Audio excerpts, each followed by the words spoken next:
One man, one vote, 1 shilling. GATHONI Mushomba, Member of Parliament for Githunguri Constituency, Chair of the Constitution Implementation and Oversight Committee.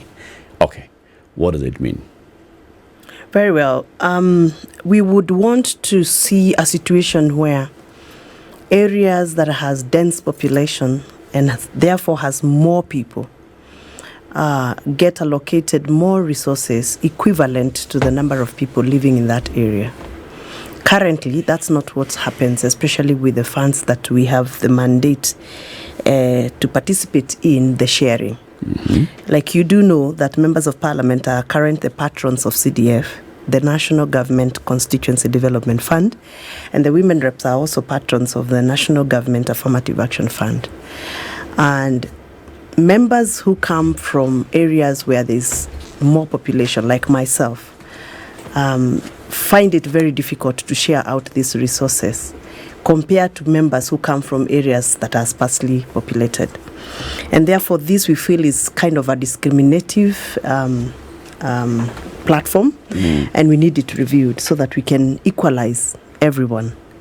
We also need to look at the power of representation in the same area, because it's not fair for a constituency that has over 700,000 voters to have one member of parliament and also have one vote whenever it comes to making decisions at the platform of both the National Assembly and the National Senate. Mm-hmm. And therefore we feel it is important we either come up with a super constituency where a member of such a constituency get power to vote twice or thrice, but gets the same salary for one member of parliament, noting that we are pressed when it comes to, wage bill, but also give the members fair representation.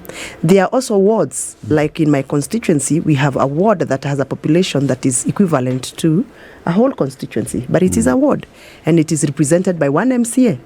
So when it comes to fair representation, you can imagine the people who come from that ward who want to see their MCA, how many can access to the MCA? If a ward has 38,000 voters, and they only have one MCA, and the MCA has a small cubicle called office, and he needs to see all those people because of the needs of representation. Yeah. So that is what is informing us that we need now to have a national conversation and get to know which criteria do we use. And by the way, I'm sure I'm not the only one who is talking about 1 man, 1 shilling, 1 vote. We have quite a number of MPs. I think I have counted, there are about 17 MPs now who have gone public talking about the need to have this national conversation.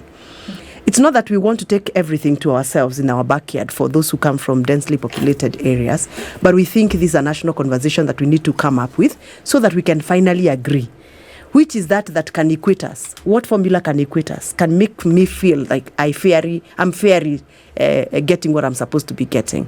So let's concentrate on the CDF. I thought as a member of parliament, and as a second time a member of parliament, I have an opportunity to amend the Constituency Development Fund Act so that we can be allowed to have a baseline population that we can, use.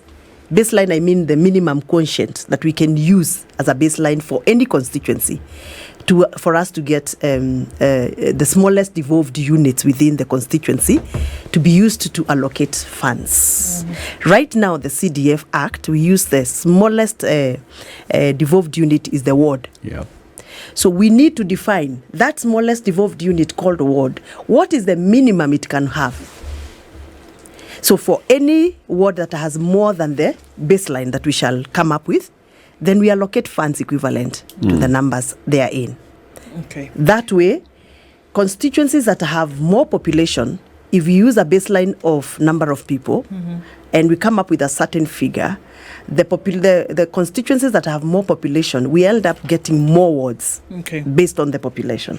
Those units then dictate how much money we can get, we can receive. Just like that way, we'll be able to increase the amount of money that is going to the most densely populated areas.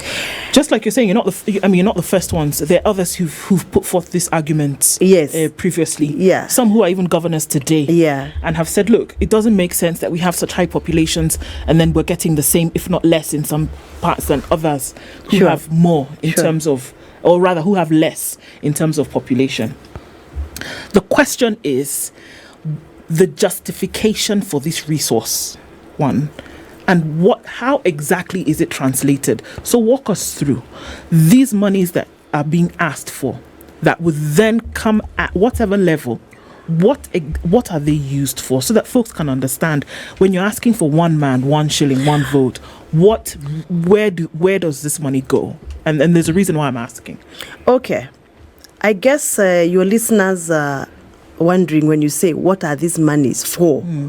Wondering whether you live in Kenya. Because if you do live in Kenya, then you do know that we have commercialized every service in Kenya. Education is commercialized.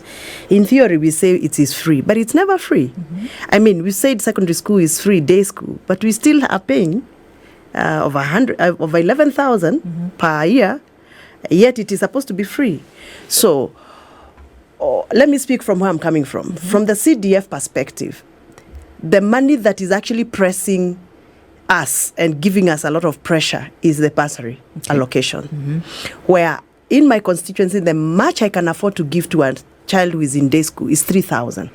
Yet there are constituencies that are giving, they can afford to give 100,000, even 70,000 to per one child. Yes. Yeah. And I am sure this is on record. It's not an allegation. So my voters wonder, what is it that we did that we cannot get more than 3,000? By the way, you should see the faces of my voters when they are receiving the 3,000 checks. They are overexcited. They wait for the check the whole day because of the processes. You know, these are government fund. You have to follow the rules and the procedures and the steps they are in. And therefore, we feel it's unfair. I mean, when I read social media and I see a child in certain constituencies posting a check of 170,000 bursary allocation against my 3,000 shillings. And by the way, I'm doing very well. Giving 3,000, I'm doing very well. There are constituencies that are giving 1,000. Roiro constituency, the much they could have afforded to give per child based on the needs was 772 shillings. What? Yes. That's a match Roiro constituency could have afforded. I mean, is it fair for that Roiro voter getting 770 shillings against a voter who is getting 170,000? Yeah. It's not fair. So we are saying, can we start from where we can afford? CDF, bursary allocation. We either come up with the minimum population per ward as the smallest devolved unit, define that unit and say for any ward to survive, it has to have this amount of people or many people. From there, we allocate funds for bursary. Or we come up with a standard regulation and say any child in Kenya receiving bursary, the allocation will be standard. Uniform. Say every child is entitled to get 3,000. All right? Across board. Across board. But I have a problem. A big problem, like I started in the onset of this show. The minute we mix politics with budgets, we lose it. That's it. Because I don't even understand why we have bursaries. Why do we have bursaries? That's the question I was about to ask you. Why is it such a big issue? Have two why do we have bursaries? If the government was every giving child us... in Kenya today receives a capitation from the Ministry of Education, which is uniform. Yes. If there's capitation for primary school, X amount of money is going for every child. Whether you are in a Nairobi school, in a in Kiambu school, in a Garissa school, in a Lamu school, right? Why do we need bursary? Why not? Why can't you champion then for this, for your constituencies about 40 million shillings? Well, for all constituencies, it's capped at 35%, is it? Why don't you just say that 35%, whatever amount it comes to, let it go to the Ministry of Education and then you oversight how the ministry is spending that money? The problem is the efficiencies and the effectiveness therein in government procedures. Can I explain? Can I explain? Yes. I am not so sure whether that capitation money gets to every child in my constituency. I called my principals and chairs of BOM about last week on Wednesday, and I was shocked that there are some chairs of BOMs and principals of schools who do not know yet how much capitation money they have received. Because even the transparency of those accounts are questionable. I mean, I'm a principal of a school, and I don't know how much my school is getting in terms of capitation. Why? That was the day I saw the head of education read those lists, and every principal was like, oh, I'm among. So if we cannot actually even know what's going on, I mean, the processes are just wrong. Why don't they know? Can I continue with this, because it is very important? When I was a county woman MP for Kiambu County, as a woman rep, as popularly known as, we had an allocation of 500 million allocated to us women reps, but through Ministry of Education, to supply sanitary towels to all schools, public schools. I've never done a painful exercise than that one. A very painful exercise where I went into a school and asked, where are your allocations? I mean, where are the sanitary towels? Yet every school was allocated sanitary towels. And in some schools, they disappeared. The girls never got them. I got myself fighting with a lot of head teachers, Ministry of Education, asking questions that had no answers. Even today, no answers. So if we trust that those are the people we are going to give 100% of capitation, then we are wrong. The only person who can be trusted with resources is a politician, because, and I will justify, they're directly accountable. Not directly accountable, because I'm actually not accountable to CDF, because I'm not an accounting officer. But it's like an exchange. It's like an exchange. I give you this because I want to make my name better for you to give me votes next time. But Mheshimiwa, so the only people who delivered sanitary towels for the last 5 years during Magoha's and Matiangi's Ministry of Education regime are the women reps. When they were given the sanitary towels to go and distribute in schools, that is the only time the sanitary towels were visible. Yes. Because the women rep want to be visible and want to make sure that they have delivered, they've taken the photos, and they have records of what they've done. Yes. But using your own opening statement that budgets and politics don't mix. Yes. The moment you're giving the budget to the Mheshimiwa to deliver, because the formal government process is not delivering, you then have a conflict when it comes to oversight. I agree, 100%. So there's a missing link in all of this, which is the public.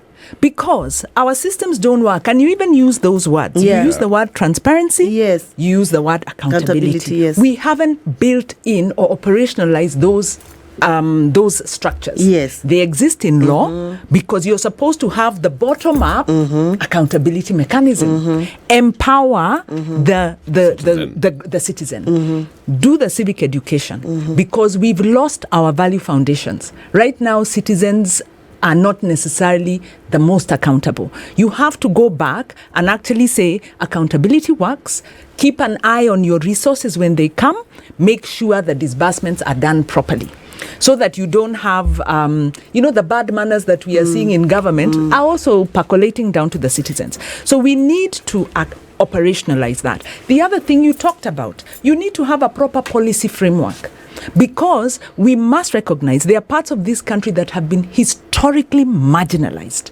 And it's only in the last 10 years that these parts of this country actually have become a part of Kenya.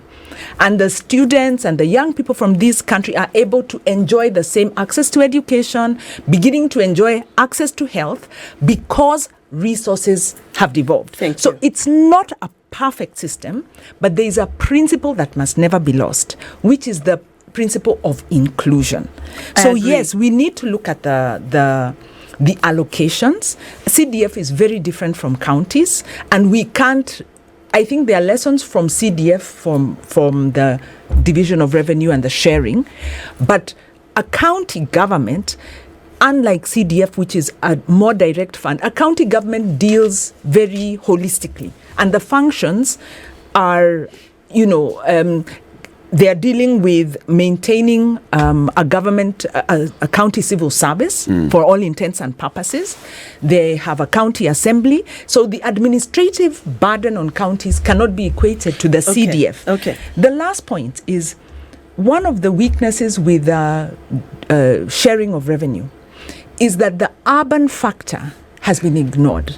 So that urban centers, because if you look at Kiambu County, which actually should be organizing itself so that even the status of the county can be elevated, as has been done with Nakuru and Kisumu and all, there is supposed to be an urban an urban fund, so that you take care of high population centers or counties because of the special needs that they have. As opposed to saying, let us go the one person, 1 shilling, 1 vote, because that will work against some of the far-flung areas, their infrastructure outlay is humongous just because of the how wide, the geographic spread. The historical issues still haven't been addressed because the equalization grant has not been disbursed, is also not really quite a big kitty that can put parts of the country on par. So there are many dimensions. No, and I would argue, for me, I agree that there should be a dialogue, but let us agree what do we want to come out of the dialogue, as opposed to locking to one position that it has to be about population. It has to be about population, Shiro, because at the end of the day, this government and the economic and political setup is all around the power of votes. It's all about the power of votes. So it is not right for us to be the biggest basket in terms of votes, but we become the smallest basket in terms of the share. That we must agree. Number two, we must agree that our constitution declares the people of Kenya as sovereign. I mean, people are sovereign. Resources should revolve around them, and they should feel fairly taken care of. We feel the pressure, Shiro. For example, in Kiambu County, and I'm glad that my colleague was here yesterday, Gigi Kagombe from Gatundu South, and I echo what he's talking about even in schools. We are the dormitory of Nairobi, for example, Kiambu.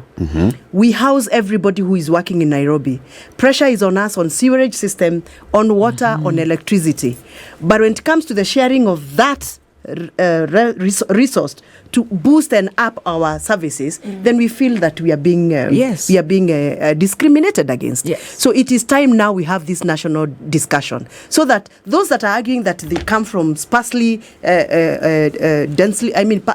populated area, but they have vast land, against us who are saying we are coming from these very densely populated areas, where can we meet? We must have this national dialogue. Where can we meet? But I don't like it when people gag me.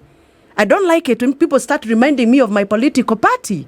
I don't like it when people start telling me where I'm coming from. I mean, where I'm coming from is none of the business. And I want to talk to the people who are actually blaming those that are talking about 1 man, 1 shilling, 1 vote, accusing us of dragging BBI into the Kenya Kwanza government. I want to talk to them. I want to talk to them because if you don't believe in 1 man, 1 shilling, 1 vote, which was on a proposal within BBI, then you should not even believe in the housing, because low housing was a mantra that was led by the former president Uhuru Kenyatta. If you are going on with affordable housing, then you are also working on what Uhuru Kenyatta left. If you're finishing unfinished projects like Mau Mau projects, they were Uhuru Kenyatta's flagship projects. If you're finishing them, then it means you believe in what Uhuru Kenyatta proposed. If you're working on universal health care and you want to put more budget and finish and accomplish and achieve, then you're also taking over Uhuru Kenyatta's mantras. So you can't come and put me in the cage and tell me, Gathoni, stop talking about 1 man, 1 shilling, 1 vote, because this was Uhuru Kenyatta's. If we achieve this 1 man, 1 shilling, 1 vote share, is it Uhuru Kenyatta who is going to benefit, or it is our people from the Mount Kenya region? We need to sober up. And I don't want to be gagged. I do not want to be told that I belong to this political party and the party is not saying this, because I went to my people and I convinced them that Kenya Kwanza government is a good government. I mean, it's going to be good government, and it is government of the people. And when I go to parliament to do what I'm supposed to do, I have actually proposed a law.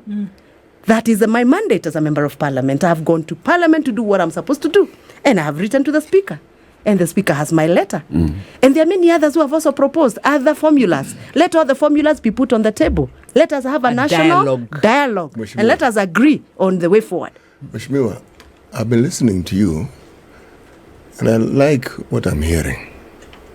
There's no question that you are passionate about the people you represent. You actually want to see good done by them. But I also hear you to be saying that the parliament you belong to is unable to oversight. And because they are unable to oversight, when it comes to some of these divisions of the monies that are supposed to benefit our collective population and peoples, we must look at other ways of divvying it up other than through the channels we have. And you propose politicians are good, and I agree with you, they are, because they are vested in the population. In the absence of the population, they do not really have any bearing.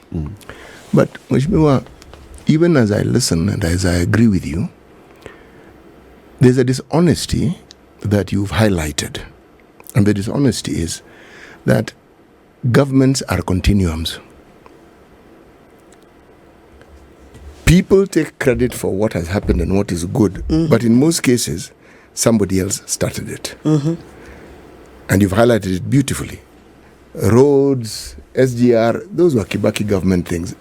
But that's how governments work.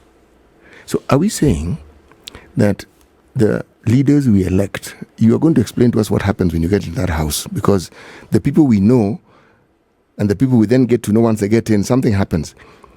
The honest conversations that can genuinely bring about the changes that all members of parliament propose to bring to their people. Is it not possible for people to put their so-called party affiliations aside and on issues such as the one you're talking about, the one person, one vote, 1 shilling, a very sensible suggestion? I wonder why people argue against it when, in my mind, it is so clear and so obviously clear that it's a sensible thing. It's inclusive, and it brings about equitability at a level that you aren't argue against. Why are you people incapable of doing this? Because I'm hearing you say you have colleagues who will. Can't they see these things? They can see, but of course, like I said, they are politicians and they come from political parties that have their own positions on issues. I know there are things called PG, parliamentary groups meetings, where the party leader will call you and tell you, I know you believe in 1 man, 1 shilling, 1 vote, or I know you believe in 1, 2, 3, but this is the party position, and you are supposed to abide by that. Really? So it's all about a web of politics. Okay. When you don't abide, what swallow happens? The issues that need to be highlighted. You know. But Mheshimiwa, at the end of the day, so let me finish because he has asked me that question. So. Sometimes, and I agree with you, sometimes when we are asking for votes and we are in the public gallery, we talk a lot of sense, real sense, because we live in the same communities that we represent and we share into their problems and issues. But when it gets to this parliamentary political setup, you find it is like a lesson plan. You have a lesson plan. I'm a teacher by profession. Yeah. So you have a lesson plan which you have to abide by and set exams against, according to. So that is the disconnect, my brother. Some of us feel like we are in a cage. You want to fly out and say it and do it and bring the revolution, but you're bound by those webs of political parties. So City is asking, if you don't, what happens? If you don't, you just look like you're a zombie. You don't get the support. You don't get the support. You can't move the agenda. Not exactly. Like for example, Shiro started off saying, I'm one of those that really complained about the gender issue, the gender parity, the gender representation in the National Assembly's leadership. I come from the previous parliament where I was also a leader in a committee. And I was happy when the previous regime gave women very strategic committees. There are strategic committees in the National Assembly that controls certain aspect of budget. For example, if you asked me, the best person to have as a chair of health committee is a woman. Because there are many things that women are passionate about that we can execute through budget committee, through health committee. But in this parliament, I came out very strongly and I have no apologies because that's the truth. This parliament, women were put aside. They were not given the strategic departmental committees. We were given select committees. I'm a chair of a select committee. Yet I served in a departmental committee in the previous parliament. So I want to speak as a woman leader. Remember, I have been the chair of Kewapa for 2.5 years. And I want to speak as like a woman, but I'm also in that web of a political party. So I don't want to speak against my party leader's position. My party leader doesn't want to tell me exactly what he wants, but he wants also to play his politics and balance region and balance interest and balance money. No. Then I am there. I am in that formula. Wanting to burst out. Yes, wanting to burst out, but you can't because you are in that web. So my brother, in as much as we want to call it theoretical politics. So Parliament cannot practical oversight. Politics. No, Parliament really, can oversight. The leader of the major political parties is either the president or the head of the opposition. Right? Sure. So if the president commands a majority, then this majority, he controls the majority, he controls their thinking. The freedom to oversight is limited to the extent of the influence of the political parties. That is a problem. Let's discuss that is tyranny of numbers. Let's discuss this as we continue into the next hour. You can stay with us for a couple of more minutes and then we take some calls. Yes, because I still feel that I have not exhausted the reasoning behind 1 man, 1 shilling, and 1 vote. And why we are also asking for us in Kiambu County and other counties that are densely populated like ours to be allowed to have a local quota system in our national schools. Okay. Yeah. Local quota in the national schools. Yeah. Because Kiambu has how many national schools? About 7. Oh, way. And my children from Githunguri, even after achieving and qualifying to get to those schools, they don't get opportunities.